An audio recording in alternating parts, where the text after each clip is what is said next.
মানুষের জীবনে এমন কিছু মুহূর্ত আসে যখন আমরা নিজেদের সবচেয়ে অসহায় মনে করি। সেটা কখন জানেন? যখন কেউ আমাদের সবার সামনে অপমান করে। মনের ভেতর তখন যেন একটা আগ্নেয়গিরি ফেটে পড়ে, বুক ধড়ফড় করে, কান গরম হয়ে যায়, আর মনে হয় পাল্টা এমন কিছু বলি যাতে ওর মুখ চিরদিনের জন্য বন্ধ হয়ে যায়। কিন্তু মজার ব্যাপারটা ঠিক এখানেই।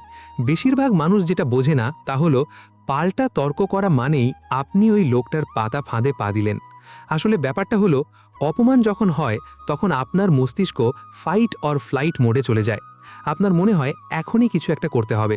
কিন্তু দেখুন, যারা আপনাকে অপমান করে তারা আসলে আপনার কাছ থেকে একটা রিঅ্যাকশন চায়। তারা চায় আপনি রেগে যান, আপনি চিৎকার করুন, যাতে তারা পরে অন্যদের বলতে পারে, দেখুন এই লোকটা কত অসভ্য। আসলে অপমানিত হওয়ার পর আপনার প্রথম প্রতিক্রিয়া হওয়া উচিত একদম শান্ত থাকা। আমি জানি এটা বলা যতটা সহজ, করা ততটা কঠিন। কিন্তু আজ আমি আপনাদের এমন এক মনস্তাত্ত্বিক কৌশলের কথা বলবো যা ব্যবহার করলে আপনার অপমানকারী নিজেই নিজের কাছে ছোট হয়ে যাবে। আমি মোহাম্মদ নেহাল, এবং আমি মানুষের মনস্তত্ত্ব এবং আত্মোন্নয়ন নিয়ে সারাক্ষণ চিন্তা করি। আপনি যদি এমন কেউ হন যিনি জীবনের কঠিন পরিস্থিতিতে নিজের সম্মান বজায় রাখতে এবং মানুষের ব্যবহারের পেছনের আসল কারণগুলো বুঝতে আগ্রহী, তবে সাবস্ক্রাইব বাটনে ক্লিক করতে ভুলবেন না, এবং ভিডিওটি যদি আপনার উপকারে আসে তবে একটি লাইক দিন। পরিসংখ্যান কি বলছে জানেন? হার্ভার্ড ইউনিভার্সিটির একটি গবেষণায় দেখা গেছে, কর্মক্ষেত্রে যারা নিয়মিত অপমানের শিকার হন তাদের কাজের দক্ষতা প্রায় 47% কমে যায়। শুধু তাই নয়, 80% মানুষ তাদের কাজের সময় নষ্ট করে শুধু হলে অপমান নিয়ে চিন্তা করে। এখন হয়তো আপনি ভাবছেন, নেহাল ভাই, আমি যদি চুপ থাকি তবে তো লোকে আমাকে দুর্বল ভাববে। এখানেই আসল খেলা। চুপ থাকা আর শান্ত থাকার মধ্যে আকাশ পাতাল পার্থক্য আছে। যখন কেউ আপনাকে অপমান করছে আর আপনি তার চোখের দিকে তাকিয়ে একদম স্থির হয়ে দাঁড়িয়ে আছেন, কোনো কথা বলছেন না, তখন পরিস্থিতিটা তার জন্য অসহ্য হয়ে ওঠে। সে তখন বুঝতে পারে না তার পরের পদক্ষেপ কী হওয়া উচিত। উপমা দিয়ে বললে বিষয়টা অনেকটা এরকম। ধরুন কেউ আপনার দিকে একটা জ্বলন্ত কয়লা ছুঁড়ে মারল। আপনি যদি সেটা হাত দিয়ে ধরেন, অর্থাৎ পাল্টা তর্ক করেন, তবে আপনার হাতই পুড়বে। কিন্তু আপনি যদি সরে দাঁড়ান, তবে কয়লাটা মাটিতে পড়বে এবং নিজে নিজেই নিভে যাবে। মজার বিষয় হলো, মনোবিজ্ঞানীরা একে বলেন পাওয়ার অফ সাইলেন্স। বেশিরভাগ মানুষ যখন রাগের মাথায় কথা বলে তখন তাদের বুদ্ধিমত্তা বা আইকিউ লেভেল সাময়িকভাবে কমে যায়। তখন আমরা এমন সব শব্দ ব্যবহার করি যা আমাদের ব্যক্তিত্বকে নিচু করে দেয়। কিন্তু আপনি যখন সেই একটি কাজ, অর্থাৎ কৌশলী নীরবতা অবলম্বন করেন, তখন আপনি ওই পুরো পরিস্থিতির নিয়ন্ত্রণ নিজের হাতে নিয়ে নেন। দেখুন, অপমানকারী সবসময় আপনার ওপর মানসিক আধিপত্য বিস্তার করতে চায়। সে যখন দেখে তার বিষাক্ত কথাগুলো আপনার উপর কোনো প্রভাব ফেলছে না, তখন সে মানসিকভাবে ভেঙে পড়ে। তার মনে হয়, আরে আমি একে এত কিছু বললাম অথচ ও একটুও নড়ল না কেন? এটাই আপনার প্রথম বিজয়। এখন হয়তো আপনার মনে প্রশ্ন আসছে, সারাক্ষণ চুপ থাকলে কি অপমান বাড়তেই থাকবে না? উত্তর হলো না। নীরবতা মানে এই নয় যে আপনি মুখ বুজে সহ্য করছেন। নীরবতা হলো আপনার পরবর্তী শক্তিশালী পদক্ষেপের জন্য নেওয়া প্রস্তুতি। গবেষণায় দেখা গেছে 93% যোগাযোগ হয় আমাদের শারীরিক ভাষা বা বডি ল্যাঙ্গুয়েজ এবং কণ্ঠস্বরের মাধ্যমে। মাত্র 7% নির্ভর করে আমাদের শব্দের ওপর। তাই যখন কেউ আপনাকে অপমান করছে, তখন আপনার নীরবতা এবং চোখের স্থির দৃষ্টি তাকে বুঝিয়ে দেয় যে তার কথার কোনো মূল্য আপনার কাছে নেই। আসলে ব্যাপারটা হলো, যারা অন্যকে নিচু করে তারা ভেতর থেকে অত্যন্ত হীনমন্যতায় ভোগে। তারা নিজেদের বড় দেখানোর জন্য অন্যকে ছোট করার চেষ্টা করে। আপনি যখন তর্ক করেন, আপনি তাদের সেই নিচু স্তরে নেমে যান। আপনি কি চাইবেন একজন নর্দমায় পড়া মানুষের সাথে নর্দমায় নেমে মারামারি করতে? নিশ্চয়ই না। বিখ্যাত দার্শনিকরা সবসময় বলেছেন, প্রতিপক্ষকে হারানোর সবচেয়ে বড় অস্ত্র হল নিজের ওপর নিয়ন্ত্রণ রাখা। যখন আপনি শান্ত থাকেন, তখন আপনার মস্তিষ্ক ঠান্ডা মাথায় চিন্তা করতে পারে যে এরপর কি করা উচিত। হতে পারে এরপর আপনি তাকে একটা সাধারণ প্রশ্ন করবেন যা তার অপমানকে হাস্যকর বানিয়ে দেবে। যেমন সে আপনাকে অপমান করার পর আপনি শান্তভাবে বলতে পারেন, আপনি কি ঠিক আছেন? মনে হচ্ছে আপনার আজ দিনটা ভালো যাচ্ছে না। এই একটা বাক্য তাকে আত্মরক্ষামূলক অবস্থানে নিয়ে যাবে। সে তখন ভাবতেও পারেনি আপনি এইভাবে উত্তর দেবেন। মজার ব্যাপারটা ঠিক এখানেই। আপনি তাকে কোনো গালি দিলেন না, কিন্তু তাকে বুঝিয়ে দিলেন যে তার ব্যবহারটা অস্বাভাবিক। আসলে জীবনে চলার পথে আমরা অনেক ধরনের মানুষের মুখোমুখি হই। কেউ আমাদের এগিয়ে নিতে চায়, আবার কেউ টেনে নামাতে চায়। অপমান হলো সেই টেনে নামানোর একটা হাতিয়ার। বেশিরভাগ মানুষ ভুলটা তখনই করে যখন তারা সেই হাতিয়ারটা নিজের হাতে তুলে নেয়। দেখুন, আপনার আত্মসম্মান আপনার নিজের হাতে। অন্য কারো কথায় আপনার মূল্য কমে যায় না।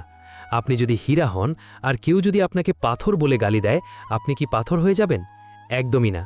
আপনার উজ্জ্বলতা ঠিকই থাকবে, শুধু ওই লোকটার অন্ধত্ব প্রকাশ পাবে। তাই অপমানকে নিজের ব্যক্তিগত পরাজয় হিসেবে না দেখে একে অন্যের চরিত্রের প্রতিফলন হিসেবে দেখতে শিখুন। ভিডিওর পরবর্তী অংশে আমরা আলোচনা করব কিভাবে এই নীরবতাকে আপনি আপনার ঢাল হিসেবে ব্যবহার করবেন এবং কেন অপমানকারীর চোখের দিকে তাকিয়ে থাকাটা এত জরুরি। আসলে যখন আপনি ওই কৌশলী নীরবতা পালন করেন, তখন অপমানকারীর মস্তিষ্কে এক ধরনের রাসায়নিক বিক্রিয়া শুরু হয়। সে ভেবেছিল আপনাকে রাগিয়ে দেবে, কিন্তু আপনি যখন শান্ত থাকলেন তখন তার মস্তিষ্ক একটা এরর মেসেজ দেয়।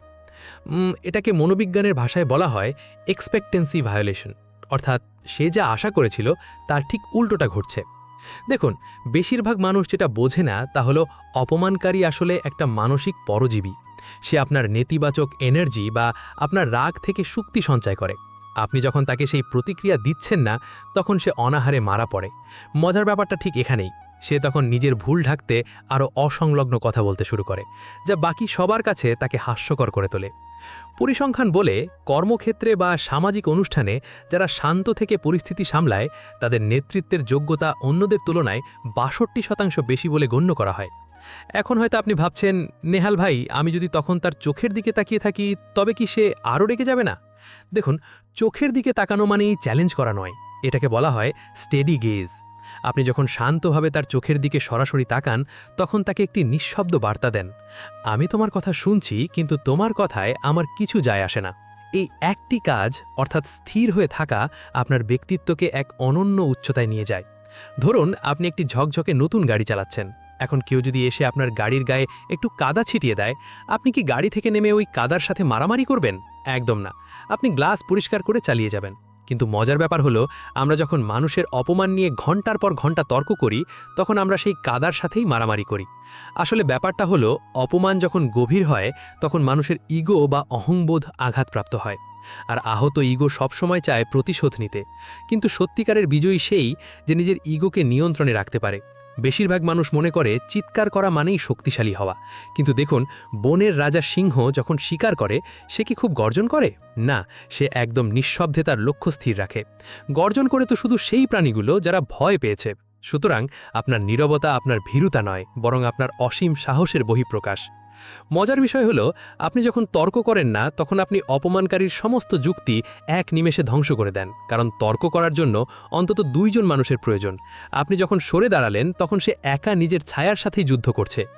অক্সফোর্ড বিশ্ববিদ্যালয়ের এক গবেষণায় দেখা গেছে, যারা ঝগড়ার সময় চুপ থাকে, তাদের রক্তচাপ এবং স্ট্রেস হরমোন কর্টিসলের মাত্রা তর্কিদের তুলনায় অনেক কম থাকে। এর মানে হলো, চুপ থেকে আপনি শুধু আপনার সম্মানই বাঁচাচ্ছেন না, বরং আপনার স্বাস্থ্যও রক্ষা করছেন। এখন হয়তো আপনার মনে হচ্ছে, তাহলে কি আমি কখনোই প্রতিবাদ করব না? প্রতিবাদ অবশ্যই করবেন, কিন্তু সেটা রাগের মাথায় নয়। আপনি যখন শান্ত হবেন, তখন আপনার শব্দগুলো হবে ধারালো তলোয়ারের মতো, যা সরাসরি লক্ষ্যভেদী হবে। তর্কের সময় বলা 100টি বাজে কথায় শান্ত অবস্থায় বলা একটি যুক্তিপূর্ণ বাক্য অনেক বেশি শক্তিশালী। আসলে অপমান যারা করে, তারা বেশিরভাগ ক্ষেত্রেই শৈশবে কোনো না কোনো মানসিক ট্রমার মধ্য দিয়ে গেছে। তাদের অবদমিত রাগ তারা অন্যের ওপর ঢেলে দেয়। আমি যখন এই বিষয়গুলো নিয়ে পড়াশোনা করছিলাম, তখন অবাক হয়ে দেখলাম যে যারা বেশি অপমানজনক কথা বলে, তাদের আত্মবিশ্বাসের মাত্রা সবচেয়ে কম থাকে। তারা মূলত আপনার আত্মবিশ্বাসকে টেনে নামিয়ে নিজের সমান করতে চায়। আপনি যখন তাদের সেই সুযোগ দেন না, তখন তারা মানসিকভাবে দিশেহারা হয়ে পড়ে। উপমা দিয়ে বললে, আপনি যদি একটি আগুনের কুণ্ডলিতে জ্বালানি না দেন, তবে সেটা কতক্ষণ জ্বলবে? একসময় তো নিভবেই। আপনার নীরবতা হলো সেই জ্বালানি না দেওয়ার মতো। বেশিরভাগ মানুষ যেটা বোঝে না তা হলো, প্রতিক্রিয়াই হলো অপমানকারীর সবচেয়ে বড় পুরস্কার। তাকে সেই পুরস্কার থেকে বঞ্চিত করুন। মজার ব্যাপারটা ঠিক এখানেই, যখন আপনি চুপ থাকেন, তখন আশেপাশের মানুষ আপনার দিকে তাকায়। তারা দেখে একজন মানুষ আপনাকে ছোট করার চেষ্টা করছে, আর আপনি পাহাড়ের মতো অটল হয়ে আছেন।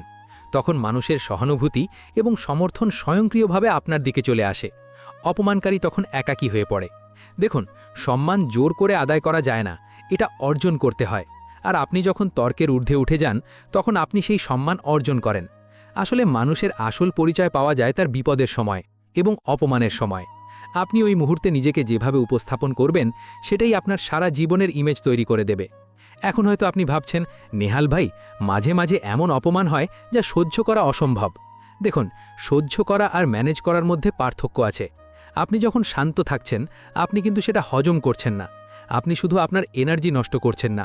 মজার বিষয় হলো, অপমানকারী যখন তার সব বাণ প্রয়োগ করে ফেলে এবং দেখে আপনি তখনও শান্ত, তখন সে নিজেই ক্লান্ত হয়ে যায়, তার ভেতরের সব বিষ শেষ হয়ে যায়। তখন আপনি যদি তাকে একটি সাধারণ প্রশ্ন করেন, সে উত্তর দিতে তোতলাতে শুরু করবে। পরিসংখ্যান অনুযায়ী যারা ঠান্ডা মাথায় বিতর্ক সামলাতে পারে তাদের পেশাগত জীবনে প্রমোশন পাওয়ার হার ৩৫% বেশি, কারণ কোম্পানিগুলো এমন মানুষ চায় যারা চাপের মুখেও নিজের মাথা ঠান্ডা রাখতে পারে। আসলে দুনিয়াটা একটা আয়নার মতো, আপনি যা দেবেন তাই ফিরে পাবেন। কিন্তু কেউ যদি আপনাকে পচা ফল দেয়, আপনি কি তাকে ভালো ফল দেবেন? অনেকে বলবেন ইটের বদলে পাটকেল মারা উচিত, কিন্তু আমি বলি ইটের বদলে আপনি এমন কিছু করুন যাতে সে আর ইট ছোড়ার সাহস না পায়। আর সেই কাজটা হলো আপনার অভাবনীয় নীরবতা। বেশিরভাগ মানুষ যেটা বোঝে না তা হলো, আপনার প্রতিক্রিয়া দেখানোর মানেই হলো আপনি তাকে আপনার ওপর ক্ষমতা অর্পণ করেছেন। সে এখন জানে কিভাবে আপনাকে রাগাতে হয়। কিন্তু আপনি যখন নির্বিকার থাকেন, আপনি আপনার রিমোট কন্ট্রোল নিজের হাতেই রাখেন। ভিডিওর এই পর্যায়ে এসে হয়তো আপনি বুঝতে পারছেন কেন সেই একটি কাজ, অর্থাৎ তর্ক না করে শান্ত থাকা এত জরুরি। আসলে জীবনের বড় বড় যুদ্ধে তারাই জেতে যারা ছোট ছোট তর্কে জড়ায় না। অপমানকারী আপনার জীবনের ছোট একটি অংশ মাত্র, কিন্তু আপনার জীবনটা অনেক বড়। সেই বড় জীবনের লক্ষ্যে পৌঁছতে হলে এই ধরনের তুচ্ছ বাধাগুলোকে এড়িয়ে যেতে শিখতে হবে। পরবর্তী সেকশনে আমরা দেখব কিভাবে এই নীরবতাকে ব্যবহার করে আপনি আপনার ব্যক্তিত্বকে আরও রহস্যময় এবং শক্তিশালী করে তুলতে পারেন। আসলে এই কৌশলী নীরবতার সবচেয়ে আশ্চর্যজনক দিকটা হলো আপনার শারীরিক ভাষা বা বডি ল্যাঙ্গুয়েজ। বিজ্ঞানীরা একে বলেন পাওয়ার পোজ। যখন কেউ আপনাকে তুচ্ছতাচ্ছিল্য করছে আর আপনি আপনার কাঁধ সোজা রেখে বুক টানটান করে দাঁড়িয়ে আছেন, তখন আপনার শরীর থেকে টেস্টোস্টেরন হরমোন নিঃসরণ হয়, যা আপনার আত্মবিশ্বাস বাড়িয়ে দেয়। একই সাথে আপনার কর্টিসল বা স্ট্রেস হরমোন কমে যায়। বেশিরভাগ মানুষ যেটা বোঝে না তা হলো আপনি মুখে কিছু না বলেও শরীর দিয়ে অনেক কিছু বলে দিতে পারেন। দেখুন, অপমানকারী যখন দেখবে আপনার চেহারায় ভয়ের বদলে একটা হালকা রহস্যময় হাসি বা একদম স্থির ভাব আছে, তখন সে ভেতরে ভেতরে কুঁকড়ে যাবে। মজার ব্যাপারটা ঠিক এখানেই, নিস্তব্ধতা অনেক সময় চিৎকারের চেয়েও বেশি কানে বাজে। স্ট্যানফোর্ড বিশ্ববিদ্যালয়ের একটি গবেষণায় দেখা গেছে, কোনো তর্কের মাঝখানে যদি একজন পক্ষ হঠাৎ করে 5 থেকে 10 সেকেন্ড একদম চুপ হয়ে যায়, তবে অপর পক্ষ মানসিকভাবে চরম অস্থিরতায় ভোগে। তারা তখন নিজেদের বলা শেষ বাক্যটি নিয়ে দ্বিতীয়বার ভাবতে বাধ্য হয়। এখন হয়তো আপনি ভাবছেন, নেহাল ভাই, ওই মুহূর্তে মাথা তো ঠিক থাকে না, তখন আমি শান্ত হব কিভাবে? দেখুন, এর একটা খুব সহজ টেকনিক আছে। যখনই কেউ আপনাকে অপমান শুরু করবে, আপনি মনে মনে 1 থেকে 10 পর্যন্ত গুনতে শুরু করুন এবং গভীর শ্বাস নিন। এই কয়েক সেকেন্ড সময় আপনার মস্তিষ্ককে রিঅ্যাক্টিভ মোড থেকে লজিক্যাল মোডে নিয়ে আসবে। আসলে ব্যাপারটা হলো, রাগের মাথায় আমরা যা বলি তা আমাদের আসল ব্যক্তিত্ব নয়, বরং সেটা আমাদের অনিয়ন্ত্রিত আবেগ। কিন্তু আপনি যখন ওই কয়েক সেকেন্ডের গ্যাপ তৈরি করেন, তখন আপনি পরিস্থিতির মালিক হয়ে যান। মজার বিষয় হলো, অপমানকারী তখন মনে করে সে আপনাকে ঘায়েল করে ফেলেছে, কিন্তু আসলে আপনি তাকে পর্যবেক্ষণ করছেন। উপমা দিয়ে বললে, আপনি তখন একজন দর্শক আর সে একটা সস্তা কমেডিয়ান যে আপনাকে হাসানোর চেষ্টা করছে কিন্তু পারছে না। তার প্রতিটি অপমানজনক শব্দ তখন আপনার কাছে হাস্যকর মনে হতে শুরু করবে। পরিসংখ্যান অনুযায়ী বিশ্বের সফলতম ব্যক্তিদের মধ্যে একটা সাধারণ গুণ থাকে, তা হলো তারা নেতিবাচক মন্তব্যকে গায়ে মাখেন না। একজন সফল সিইও তার ক্যারিয়ারে গড়ে প্রায় 2500 বার প্রত্যক্ষ বা পরোক্ষ অপমানের শিকার হন। তারা যদি প্রতিটি অপমানের পাল্টা জবাব দিতেন, তবে তারা আজ এই অবস্থানে পৌঁছতে পারতেন না। বেশিরভাগ মানুষ যেটা বোঝে না তা হলো, আপনার সময় এবং এনার্জি হলো আপনার সবচেয়ে বড় সম্পদ। আপনি কি চান আপনার এই দামি সম্পদ একজন সস্তা মানুষের পেছনে খরচ করতে? দেখুন, যখন আপনি তর্কে জড়ান, তখন আপনি আপনার জীবনের মূল্যবান কয়েক মিনিট বা ঘন্টা ওই লোকটাকে উপহার হিসেবে দিয়ে দিচ্ছেন। সে কি সত্যিই এর যোগ্য? একদমই না। বরং সেই সময়টা যদি আপনি নিজের কাজে বা পরিবারের পেছনে দেন, তবেই সেটা হবে আপনার জীবনের শ্রেষ্ঠ বিনিয়োগ। আসলে অপমানের সবচেয়ে বড় ওষুধ হলো নিজের উন্নতি। যখন কেউ আপনাকে অপমান করছে, তখন সেটাকে একটা ফুয়েল বা জ্বালানি হিসাবে ব্যবহার করুন। মজার ব্যাপারটা ঠিক এখানেই। আপনি যখন চুপ থেকে নিজের কাজে মন দেবেন এবং সফল হয়ে ফিরে আসবেন, তখন সেই সাফল্যটাই হবে তার জন্য সবচেয়ে বড় চড়। আপনার কোনো কথা বলার প্রয়োজন হবে না, আপনার কাজই কথা বলবে। মনোবিজ্ঞানীরা একে বলেন best revenge is massive success. এখন হয়তো আপনি ভাবছেন, কিন্তু ওই লোকটা তো সবার সামনে আমাকে ছোট করল। দেখুন, যারা আপনার কাছের মানুষ এবং যারা বিবেকবান তারা ঠিকই বুঝতে পারবে কে ভুল আর কে সঠিক। যারা অন্যের অপমান দেখে আনন্দ পায় তাদের মতামত আপনার জীবনে কোনো প্রভাব ফেলে না। আসলে আমরা যখন অন্যের সার্টিফিকেট দিয়ে নিজেদের বিচার করি তখনই আমরা সবচেয়ে বেশি কষ্ট পাই। আমি যখন এই স্ক্রিপ্টটা নিয়ে গবেষণা করছিলাম তখন একটা অদ্ভুত তথ্য পেলাম। দেখা গেছে ৯৫% ক্ষেত্রে যারা অপমান করে তারা চায় আপনি কিছু একটা বলুন যাতে ঝগড়াটা আরও দীর্ঘ হয়। আপনি যদি সেই একটি কাজ অর্থাৎ চুপ থাকা বজায় রাখেন তবে ঝগড়াটা গড়ে মাত্র ৯ সেকেন্ডের মধ্যে শেষ হয়ে যায়। কিন্তু আপনি যদি একটিও পাল্টা শব্দ বলেন তবে সেটা গড়ে ১২ মিনিট পর্যন্ত স্থায়ী হতে পারে। এখন সিদ্ধান্ত আপনার, আপনি কি ৯ সেকেন্ডে অস্বস্তি শেষ করবেন নাকি ১২ মিনিট ধরে নর্দমায় গড়াগড়ি খাবেন। মজার বিষয় হলো আমাদের সমাজে যারা একটু শান্ত স্বভাবের তাদের অনেকেই দুর্বল মনে করে। কিন্তু দেখুন, গভীর সমুদ্র সবসময় শান্ত থাকে আর অগভীর পুকুরে ঢেউ বেশি থাকে। আপনার নীরবতাই প্রমাণ করে আপনার ব্যক্তিত্বের গভীরতা কতটা। আসলে অপমান সামলানোর ক্ষেত্রে একটা অদ্ভুত উপমা আছে, স্পঞ্জ এবং কাঁচ। আপনি যদি কাঁচের মতো হন তবে কেউ পাথর ছুঁড়লে আপনি ভেঙে যাবেন, কিন্তু আপনি যদি স্পঞ্জের মতো হন তবে ওই পাথর বা অপমানের ধাক্কা আপনি শুষে নেবেন এবং নিজের আকার ঠিক রাখবেন। যখন কেউ খারাপ কথা বলে আপনি সেটাকে নিজের ভেতরে ঢুকতে দেবেন না, সেটাকে শুধু বাইরে থেকে পর্যবেক্ষণ করবেন। দেখুন, মানুষের কথা হলো বাতাসের মতো, আপনি যদি তাকে বাধা দেন তবে সে শব্দ করবে, আপনি যদি পথ ছেড়ে দেন তবে সে পাশ দিয়ে বেরিয়ে যাবে। বেশিরভাগ মানুষ যেটা বোঝে না তা হলো আপনার চুপ থাকা মানে আপনার পরাজয় নয়, বরং এটা আপনার চরম বুদ্ধিমত্তার পরিচয়। এখন হয়তো আপনার মনে প্রশ্ন আসছে, যদি অপমানটা ব্যক্তিগত সীমানা ছাড়িয়ে যায় তখন কি করব? সেক্ষেত্রেও আপনার হাতিয়ার হবে শান্ত কিন্তু দৃঢ় কণ্ঠস্বর। চিৎকার না করে নিচু স্বরে বলুন, আমি আপনার কথাগুলো শুনলাম, কিন্তু আমি আশা করি আপনি সম্মান বজায় রেখে কথা বলবেন।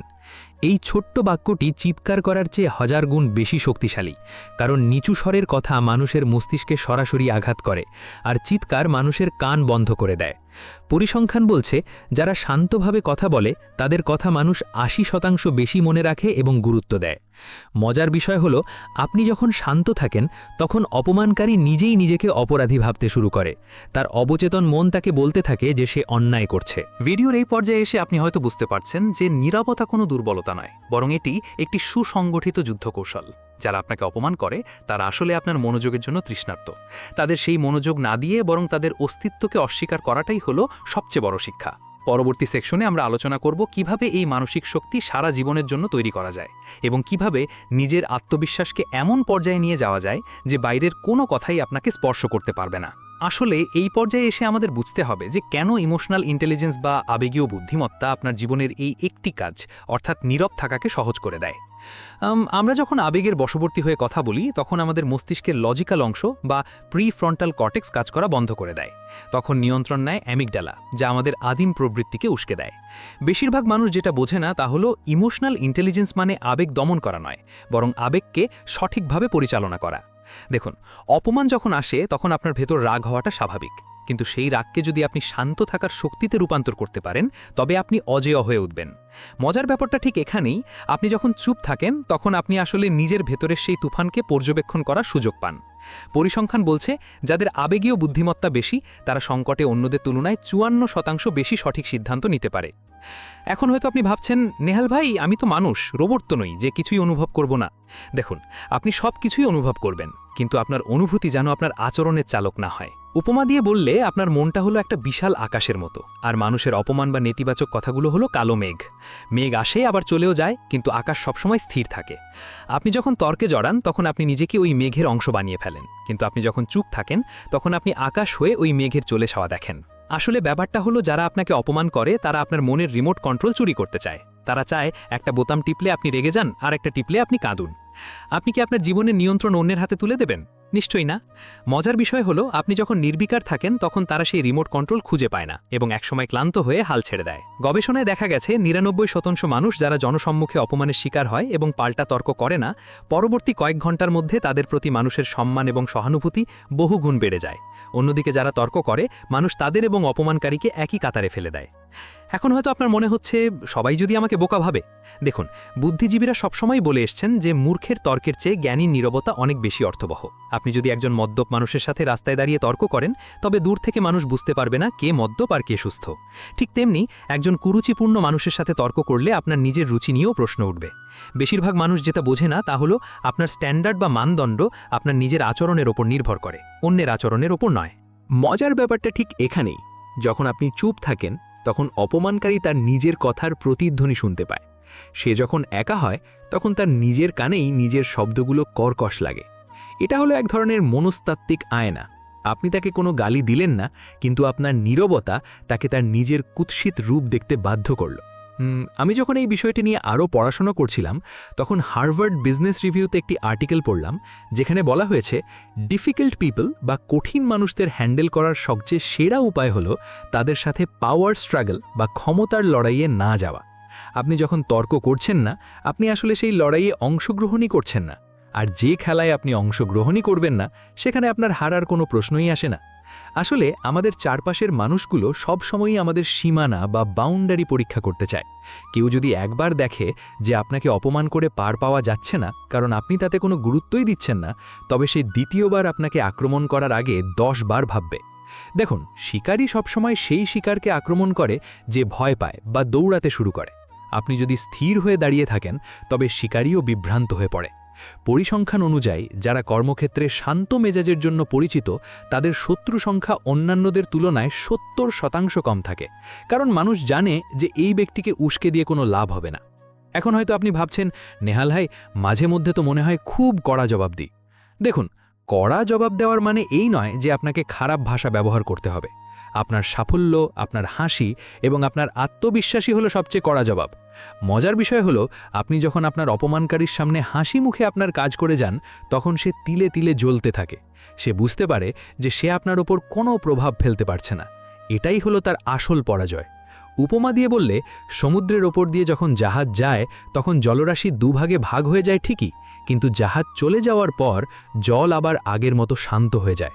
সমুদ্রের জলের কোনো স্থায়ী ক্ষত হয় না। আপনার মনটাকেও তেমনি সমুদ্রের মতো বিশাল আর গভীর করতে হবে। বেশিরভাগ মানুষ যেটা বোঝে না তা হলো ক্ষমা করা বা চুপ থাকা মানে এই নয় যে আপনি ওই লোকটাকে পছন্দ করছেন বা তার কাজকে সমর্থন করছেন। এর মানে হলো আপনি নিজের শান্তিকে ওই লোকটার আচরণের চেয়ে বেশি গুরুত্ব দিচ্ছেন। বুদ্ধদেব বলেছিলেন, ক্রোধ ধরে রাখা মানে হলো জ্বলন্ত কয়লা অন্য কারোর দিকে ছুঁড়ে মারার আশায় নিজের হাতে ধরে রাখা। পুড়বেন আপনি। সুতরাং নীরবতা পালন করে আপনি আসলে নিজের হাত পোড়া থেকে বাঁচাচ্ছেন। আসলে দুনিয়াটা একটা ইকো চেম্বারের মতো, আপনি যা দেবেন তাই ফিরে পাবেন। কিন্তু আপনি যখন অন্যের দেওয়া নেতিবাচকতা গ্রহণ করেন না, তখন সেই নেতিবাচকতা দাতার কাছেই ফিরে যায়। ভিডিওর এই পর্যায়ে এসে আপনি কি বুঝতে পারছেন কেন নীরবতা আপনার সবচেয়ে বড় সম্পদ? যখন আপনি চুপ থাকেন, তখন আপনি শুধু কথা বলা বন্ধ করেন না, আপনি আপনার আত্মাকে রক্ষা করেন। আপনি আপনার আত্মসম্মানকে একটি দুর্ভেদ্য দেয়াল দিয়ে ঘিরে ফেলেন, যেখানে বাইরের কোনো বিষাক্ত তীর পৌঁছাতে পারে না।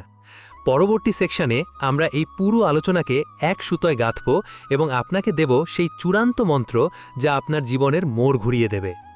আসলে এই দীর্ঘ আলোচনার পর আমরা এখন জীবনের সেই মোড়ে দাঁড়িয়ে আছি যেখানে আমাদের সিদ্ধান্ত নিতে হবে। আমরা কি সারা জীবন অন্যের সস্তা মন্তব্যের শিকল দিয়ে নিজেদের বেঁধে রাখব, নাকি সেই শিকল ভেঙে মুক্ত হব? দেখুন, বেশিরভাগ মানুষ যেটা বোঝে না তা হলো অপমান আসলে একটা উপহারের মতো। কেউ যদি আপনাকে একটা উপহার দেয় আর আপনি যদি সেটা গ্রহণ না করেন, তবে উপহারটা কার কাছে থাকে? অবশ্যই যে দিতে এসেছিল তার কাছেই।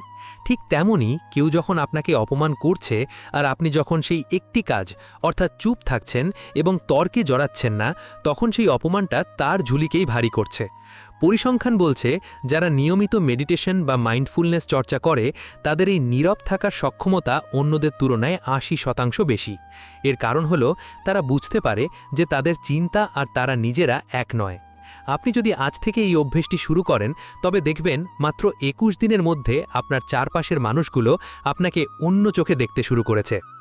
মজার ব্যাপারটা ঠিক এখানেই, নীরবতা মানেই সব শেষ নয়। এটা একটা নতুন শুরুর সংকেত।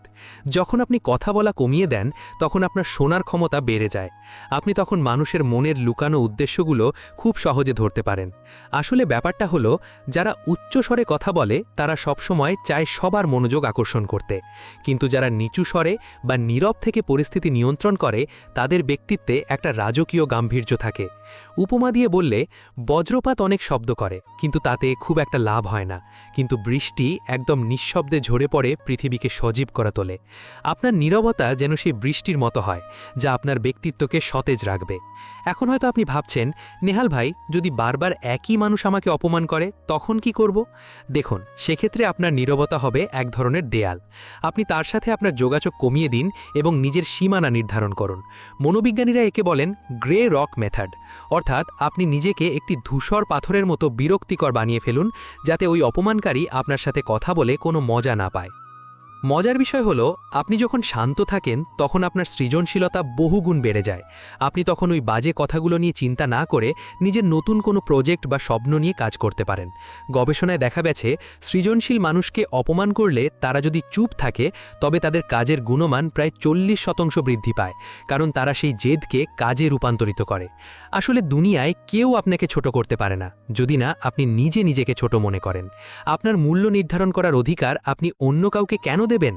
দেখুন, একটি 500 টাকার নোট যদি কেউ দুমড়ে মুচড়ে নর্দমায় ফেলে দেয়, তবুও কি তার দাম কমে যায়? না, ওটা 500 টাকাই থাকে। আপনিও সেই দামি নোটের মতো। পরিস্থিতি আপনাকে যতই দলা পাকানোর চেষ্টা করুক না কেন, আপনার আসল মূল্য কখনো কমবে না। এখন হয়তো আপনি ভিডিওর একদম শেষ প্রান্তে এসে ভাবছেন, তাহলে কি এটাই সমাধান? হ্যাঁ, এটাই সবচেয়ে শক্তিশালী সমাধান। যখনই কেউ অপমান করবে, বুক ফুলিয়ে তাবান, চোখের দিকে সরাসরি তাকান এবং মনে মনে নিজেকে বলুন, এই কথাগুলো আমার জন্য নয়। তারপর শান্তভাবে সেখান থেকে চলে যান। এটাই হবে আপনার জীবনের সবচেয়ে বড় জয়। বেশিরভাগ মানুষ যেটা বোঝে না তা হলো, ক্ষমা করা মানে অপরাধীকে মুক্তি দেওয়া নয়, বরং নিজেকে ওই অপরাধীর বিষাক্ত স্মৃতি থেকে মুক্তি দেওয়া। আপনি যখন চুপ থাকেন তখন আপনি আসলে নিজেকে জয় করেন, আর যে নিজেকে জয় করতে পেরেছে তাকে হারানোর শক্তি এই পৃথিবীতে কারো নেই। আমি যখন এই পুরো বিষয়টি নিয়ে চিন্তা করি, তখন আমার মনে হয় আমাদের প্রত্যেকের ভেতরেই একটা শান্ত সমুদ্র আছে। আমরা শুধু বাইরের ঢেউ দেখে ভয় পাই। আপনি যদি একবার সেই গভীরে ডুব দিতে পারেন, তবে বাইরের কোনো ঝড় আপনাকে স্পর্শ করতে পারবে না। মজার ব্যাপারটা ঠিক এখানেই। আপনার এই নীরবতা আপনার পরিবারের ওপরেও ইতিবাচক প্রভাব ফেলবে। আপনার সন্তানরা বা ছোটরা যখন দেখবে আপনি কত ধৈর্যের সাথে পরিস্থিতি সামলাচ্ছেন, তারাও সেই গুণটি শিখবে। আমাদের সমাজ তখন আরও সহনশীল হয়ে উঠবে। আসলে পরিবর্তনটা শুরু হয় নিজের ঘর থেকে, নিজের মন থেকে। আপনি যখন নিজেকে পরিবর্তন করবেন, তখন দেখবেন আপনার চারপাশের জগৎটাও বদলে যেতে শুরু করেছে। পরিসংখ্যান বলছে, যারা শান্ত মেজাজে জীবন অতিবাহিত করে তাদের গড় আয়ু অন্যদের তুলনায় অন্তত 7 বছর বেশি হয়। এর চেয়ে বড় পুরস্কার আর কি হতে পারে? আসলে আমরা জীবনের শেষ পর্যায়ে এসে বুঝতে পারি যে কোন কোন তর্কে আমরা জিতেছিলাম তা কোনো ব্যাপার নয়, বরং আমরা কতটা শান্তিতে ছিলাম সেটাই আসল। দেখুন, মানুষের জীবনটা খুব ছোট। এই ছোট জীবনের রাগ, ঘৃণা আর অপমান পুষে রাখার মতো সময় আমাদের নেই। আপনি আজ থেকে প্রতিজ্ঞা করুন যে কেউ আপনাকে গালি দিলেও আপনি হাসি মুখে নিজের পথে এগিয়ে যাবেন, কারণ আপনার গন্তব্য অনেক দূরে। আর পথের ধারের কুকুরগুলো ঘেউ ঘেউ করবেই। তাদের পেছনে পাথর ছুটতে গেলে আপনি আপনার গন্তব্যে পৌঁছতে দেরি করবেন। মজার বিষয় হলো, একসময় ওই কুকুরগুলোই ক্লান্ত হয়ে আপনার সফলতার গল্প শুনবে। সবশেষে একটি কথা মনে রাখবেন, আপনার ব্যক্তিত্ব আপনার সবচেয়ে বড় সম্পদ। এই সম্পদকে সস্তা তর্কের বিনিময়ে বিক্রি করবেন না। যারা আপনাকে অপমান করে তারা আসলে আপনার সহ্যের ক্ষমতা পরীক্ষা করে। আপনি সেই পরীক্ষায় লেটার মার্কস নিয়ে পাশ করুন। আমি নিশ্চিত আজকের পর থেকে আপনি যখনই কোনো কঠিন পরিস্থিতির মুখোমুখি হবেন, আপনি এই একটি কাজ, অর্থাৎ নীরব থাকার শক্তির কথা মনে করবেন। জীবনটা আপনার, তাই এর লাগাম অন্য কারো হাতে দেবেন না। আপনিই আপনার ভাগ্যের বিধাতা, আপনিই আপনার সম্মানের রক্ষক। ভালো থাকুন, সুস্থ থাকুন এবং নিজের ওপর বিশ্বাস রাখুন। আমি মোহাম্মদ নেহাল এবং আমি মানুষের মনস্তত্ত্ব এবং আত্ম উন্নয়ন নিয়ে সারাক্ষণ চিন্তা করি। আপনি যদি এমন কেউ হন যিনি জীবনের কঠিন পরিস্থিতিতে নিজের সম্মান বজায় রাখতে এবং মানুষের ব্যবহারের পেছনের আসল কারণগুলো বুঝতে আগ্রহী, তবে সাবস্ক্রাইব বাটনে ক্লিক করতে ভুলবেন না এবং ভিডিওটি যদি আপনার উপকারে আসে তাহলে একটি লাইক দিন। দেখা হচ্ছে পরের ভিডিওতে, ততক্ষণ নিজের খেয়াল রাখুন।